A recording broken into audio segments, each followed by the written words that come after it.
semua berkat hukum Taurat itu sampai ke kita. Dia harus kerjakan. Dan dia kerjakan. Waktu dia dikerjakan. Yang kedua yang harus dia kerjakan, dia harus mati. Mati buat apa? Karena dikatakan upah dosa adalah maut. Jadi Yesus kerjain dua. Dia bayar utang kita supaya kita nggak kena kutuk. Dikerjakannya Taurat supaya kita diberkati. Paham maksudnya? Ini penting ini. Dia kerjain dua. Jadi walaupun dikerjakannya Taurat udah sempurna, dia harus tetap mati. Kenapa dia mati? Dosa kita diambil dia semua. Jadi yang Bapak tadi bilang, di kayu salib itu ada dua terjadi. Keadilan dan kasih setia Tuhan. Di kayu salib itu. Satu, jadi waktu Yesus di kayu salib, tahu siapa yang dihukum itu? Kita semua. Disitulah dia ditinggal Allah Bapa. Disitulah Yesus katakan, kenapa kau meninggalkan aku? Saya itulah kita ditinggal. Jadi semua dosa dunia dihajar di situ. Tapi di situ juga pengampunan itu. Ya. Jadi kalau kita paham ini, kekristenan harus pusatnya di Kristus. Baru ini menarik, saya baru dapat. Bolehkah kita ke ruang Maha Kudus? Di perjanjian lama, Mati. hanya imam yang masuk ke ruang kudus. Imam saja loh. Orang berdosa di halaman. Tahu siapa yang bisa masuk? Ada satu. Domba yang sudah disembelih. Dibawa dia ke ruang kudus. Ruang kudus itu imam di dalam. Dan yang bisa masuk ke ruang Maha Kudus, imam besar. Sekarang domba itu siapa? Yesus. Yesus. Imam kita siapa? Yesus. Jadi yang masuk ke ruang Maha Kudus hanya dua. Domba dan imam besar. Dombanya siapa? Yesus. Imam besarnya siapa? Yesus. Jadi kita tidak pernah jadi imam besar. Makanya sampai hari ini kita nggak bisa berdoa atas nama kita. Kita berdoa atas nama Yesus. Kalau kita nggak paham ini, berbahaya. Ini yang pernah Katolik. Katolik itu akhirnya mereka nggak percaya ini. Maka Katolik menganggap mereka bisa berdoa kepada santo. Pada saat dia level tertentu, tanpa Yesus ini.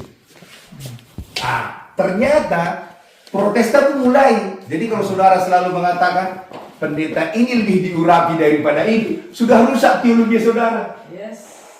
Udah rusak itu, pasti rusak. Karena di perjanjian baru kita jadi equal. Jadi equal semua. Yang berbeda itu waktu di perjanjian lama. Jadi kalau aku mau pergi sama pendeta itu karena lebih diurapi, sudah salah. Tetapi karena kita beriman jadi, bukan karena pendetanya. Paham maksudnya?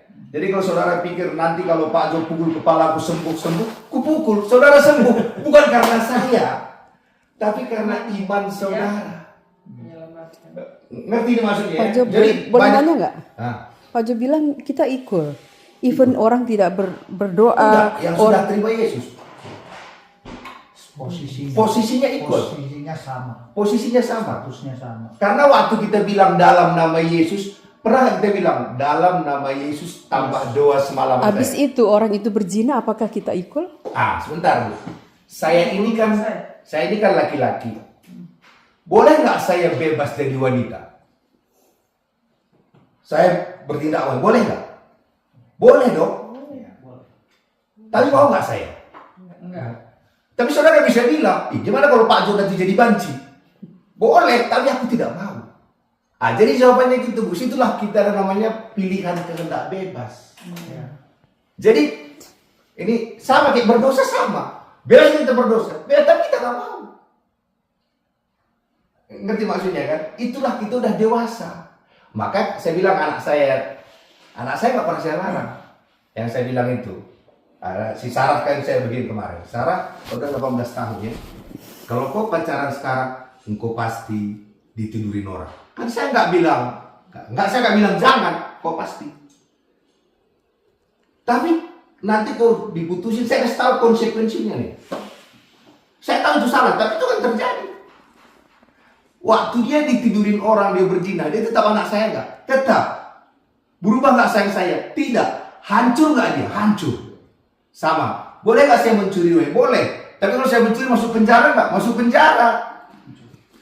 hancur saya, tapi tetap nggak saya lakukan. Ya tetap di penjara. Kitab Wahyu, bagaimana dengan Kitab Wahyu? Tidak seorang pun yang melakukan dosa akan pergi ke sorga. Di Kitab Wahyu itu jelas sekali loh. Iya, kan? Tentang penyucian. Ntar dulu ya. Saya lihat nanti konteksnya. Konteksnya. Waktu wahyu itu wahyu. Jadi gini, itu orang yang nggak terima Yesus. Dia ada- Berarti nanti kalau kita percaya itu, kita ke sorga karena Yesus plus something. Oh, ini berbahaya. Kita nggak mau lagi berbuat jahat. Ngerti Pak? Itu udah otomatis. Jadi seperti tadi, boleh nggak Pak Jo pakai lipstick? Boleh. Boleh nggak Pak Jo tiba-tiba pakai sanggul? Boleh. Tapi saya nggak mau. Nah, jadi waktu kita katakan kita bangsa yang kudus, kita jadi nggak suka itu. Otomatis. Sama kayak tadi waktu kita tadi kesini, ada nggak dilarang Bapak ini kita berenang? Enggak. Bebas nggak kita berenang? Bebas. Nggak ada yang mau. Belum dicoba. Kalau udah coba tadi pentung. Enggak, tapi kalau tadi anak kecil pasti bilang, hati-hati ya. Nanti kau bisa nyebur ke situ. Seperti kita waktu di rumah siapa yang pernah meninggal itu katanya?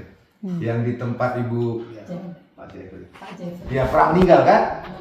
Kan mulai kita, tapi kita kenapa Kak dilarang satu? Karena dewasa. Karena hukum Taurat itu sebenarnya bagi anak kecil. Peraturan itu bagi anak kecil.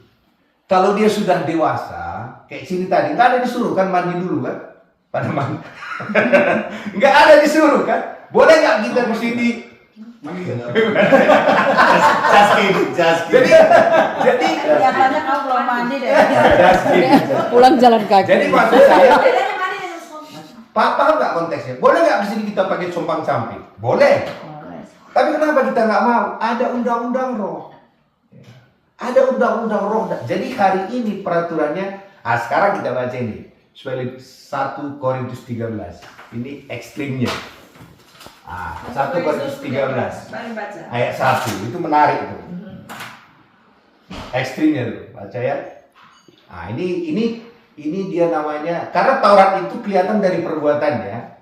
Tapi kalau pria baru itu dihakimi di hati. Coba 1 Korintus 13 ayat 1.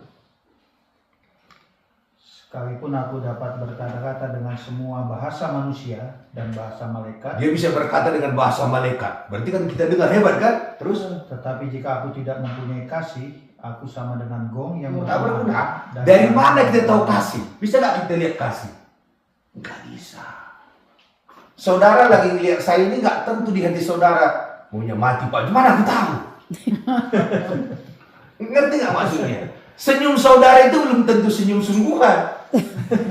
Jadi itu makanya kita nggak lagi dihakimi dari perbuatan itu. Dilihat baca lagi selanjutnya. sekalipun aku mempunyai karunia untuk bernubuat Karunia bernubuat, dan mengetahui segala rahasia rahasia, dan memiliki seluruh pengetahuan pengetahuan dia tahu. dan sekalipun memiliki iman yang sempurna, Imannya sempurna. Kurang apa lagi tuh? tapi jika aku tidak mempunyai kasih, aku sama sekali Tak berguna. Kasih itu kita nggak tahu. So, Pak, Bapak ini lagi ngelayani kita di sini. Motifnya hanya Bapak itu yang tahu. Apakah karena dia kasih sama kita atau karena dia takut sama bukti? Nggak tahu kita. Nggak tahu. Saya tahu. Sama kita. Dia nggak tahu sama kita. Jadi, ngerti maksudnya? Ini saya ilustrasi yang kita kerjain baik saja pun belum tentu benar. Jadi sebenarnya makanya perjanjian baru itu udah di hati. Tidak lagi, makanya nggak lagi dia bergaya-gaya di luar, di hatinya. Kayak kami lah. Kenapa kami nggak pernah bicara masalah kesusahan kami? Kami lah pendeta yang nggak pernah ngeluh-ngeluh, nggak pernah. Karena udah puas dengan Tuhan. Nggak pernah kan bilang tolong doakan, nggak pernah. Pernah, tapi kalau kalian berdua sering ya. Kadang-kadang kita nggak bisa tidur lagi. Berdua aja itu. Kenapa kami enggak? Ya kami udah tahu hidup kami hanya buat Tuhan saja. Tahu ini dilema, supaya dilema. Ini saya kasih tahu. Kami nggak akan digaji lagi setelah ini. Kenapa? Nggak digaji lagi setelah ini. Terus kenapa kami nggak takut? Kami juga nggak minta-minta, enggak. Kayak bilang, Tuhan yang urus, Tuhan yang urus, Tuhan yang utus. Kalau kamu tidak bisa urus, siapa lagi bisa urus? Santai aja. Dari mana itu? Pengenalan kita kan tuh daripada saya datang kami ke sini, saudara-saudara, ya enggak. Dari mana itulah buah dari pemahaman ini. Udah aman dia di hati. Padahal setiap kali bangun dia datang dia ini gimana. Makanya khotbah saya selalu mengatakan kuatkan, teguhkan. Jadi bahasa selanjutnya Pak. Nah. Tadi yang berapa sih? 2 ya? Iya. 2, oke.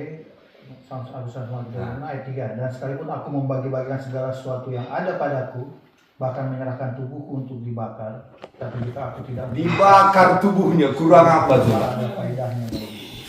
Jadi luar biasa ini kan. Nah, masalahnya kasih ini nggak bisa kita lihat. Motifnya apa? Nah, kayak kami dulu suka berdoa. Kami dulu berdoa tiap malam itu 2 semalaman jam 11 sampai jam 5 pagi. Motifnya apa? Supaya dilihat orang. Supaya dilihat orang. Jadi saya dulu berdoa begini kan. Ada yang sebelahku lagi berdoa. Gini, belum amin dia, saya belum amin. Kalian berdua satu tempat? Enggak dulu, bukan sama bapak ini, sama pendeta yang sebelah saya. Jadi kita sikit, ini belum selesai Tuhan sikit. Iya, Itu aja Pak Jo udah menghakimi. enggak. Pak Jo bilang kan supaya dilihat orang. Iya, No, I disagree with that. Saya. Ini kan tentang saya. Oh, oke. Ini kan tentang saya. Bu. Kuat. Ini tentang saya. Saya berdoa sikiara dan dia belum selesai. Soalnya habis pikirnya lebih hebat. Iya, pas nanti saya udah 5 baru saya ngomong. Berapa jam ketika berdoa? Berapa jam berdoa? Itu saya alami. Ya tapi orang lain nggak mungkin dong dia mau berdoa kayak begitu mau dilihat orang. Kan kita ngomong-ngomong jadinya. Kita adu berapa jam berdoa. Jadi kalau dia khotbah di depan, itu pertama dia bilang, saya udah berdoa 5 jam. Berapa jam gue berdoa? Di kita nggak ada pertanyaan kayak Enggak, gitu. di kami. Ini kan cerita tentang kami, Bu. It's my experience. Ngerti kan? Itu pengalaman saya. Saya dari situ nih. Terus kami dulu, ini pengalaman saya.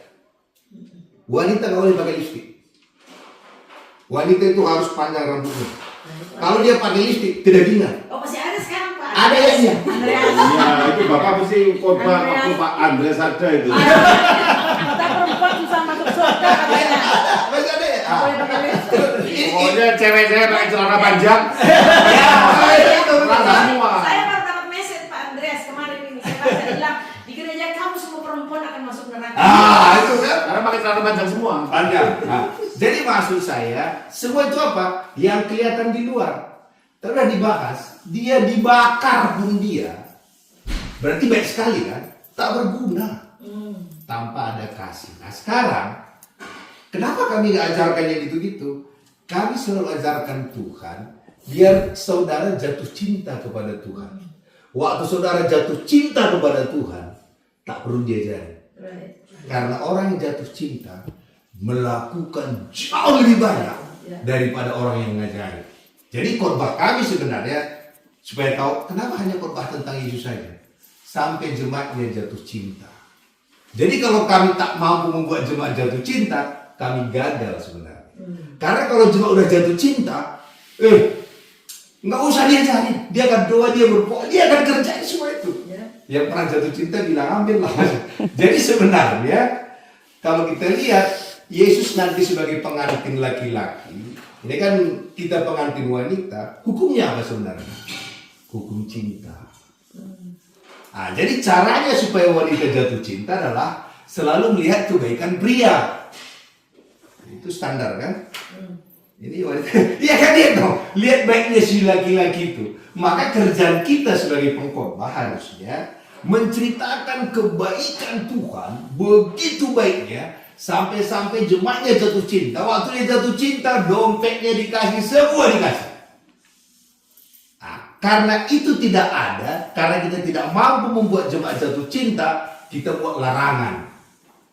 Kau begini, kau begini, sehingga dikerjakannya tanpa cinta. Terakhir apa kata dia? Capek kali. Takut dan itu. Jadi give up orang. Itu dikatakan burn out. Tahu burn out kan? Sudah capek dia. Nah, maka orang suka tanya kami, bensin kalian apa? Ya kami puas dengan Tuhan. Ini saya tadi pagi, saya langsung pasang lagu rohani. Ini jarang saya kasih tahu sama kalian. Saya pasang lagu rohani, saya menyembah Tuhan. Saya siapkan renungan pagi. Kenapa saya nggak pernah ceritakan itu? Orang yang lagi jatuh cinta nggak dikasih tahu dia ngapain sama pacarnya. Ya sama lah, kita juga mengerjakan yang sama. Iya, nggak maksud saya. Makanya nggak, intinya bukan itu. Intinya adalah perbedaannya adalah kita tidak peraturan lagi kita kasih. Supaya ngerti maksudnya, nggak peraturan lagi kita kasih. Karena manifestasi orang jatuh cinta itu beda-beda. Ada yang pengen jalan, ada yang pengen makan, ada yang jatuh cinta pengen nyanyi-nyanyi, ada yang di rumah dia merenungkan Tuhan. Nah, kalau kami suka dengar khotbah, saya bisa 3 jam. Kita sama-sama dengar suka khotbah ini. Kalau Bapak ini jalan kaki 2 jam, saya sama-sama dengar khotbah. Kita hobi di situ, kita suka dengar khotbah. Tapi ada juga orang teman kita suka penyembahan, ya terserah. Ada juga teman kita suka ngoceh lagi, suka khotbah dia lagi jalan. Nah, jadi perbedaannya tadi yang tadi.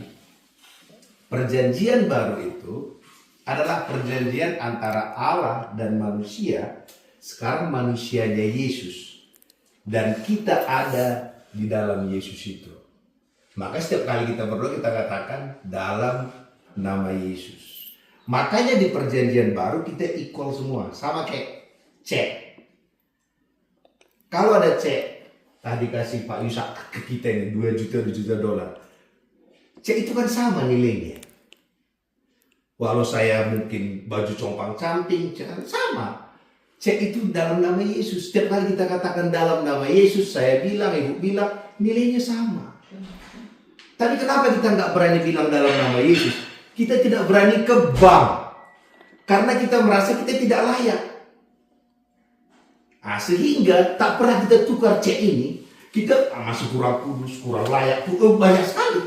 Padahal cek itu tak berubah. Nah, makanya kita dorong kita untuk nginjil mulai praktek pakai dalam nama Yesus itu. Nah, jadi nanti perhatikan ini. Kalau orang khotbahnya selalu pusatnya ke kita, berarti dia belajar dari perjanjian lama. Ada yang salah? Nggak ada yang salah di situ. Tapi kalau dia selalu bicara tentang Kristus saja, ya berarti dia bahas tentang ini. Karena menurut Yesus, ini kan tadi katanya setelah Yesus mati, dia bahas perjanjian lama itu beda. Tadi sebelum dia mati dikatakannya apa? Kasihlah Tuhan Allah. Itu fokusnya masih di kita. Setelah dia mati, perjalanan Emmaus. Nah, diterangkannya kepada 2 murid tentang perjanjian lama, perjanjian baru, versi berbeda. Saya ulangi. Tadi waktu dia belum mati, apa kata dia? Intinya adalah tetap di kita pusatnya. 5 menit lagi, Bu. Oh iya. Pusat tetap di kita. Kasihlah Tuhan Allahmu, kan di kita itu. Kasihlah tetap di kita. Tapi waktu dia sudah mati, dia nggak di kita lagi pusatnya. Coba di perjalanan emosi itu dibahasnya soal Alkitab, perjanjian lama. Apa kata dia?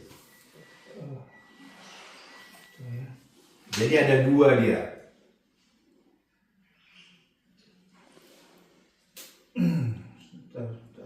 Kalau yang saya tangkap ya sebelum saya tangkap ya di perjanjian Emmaus itu ya, yang saya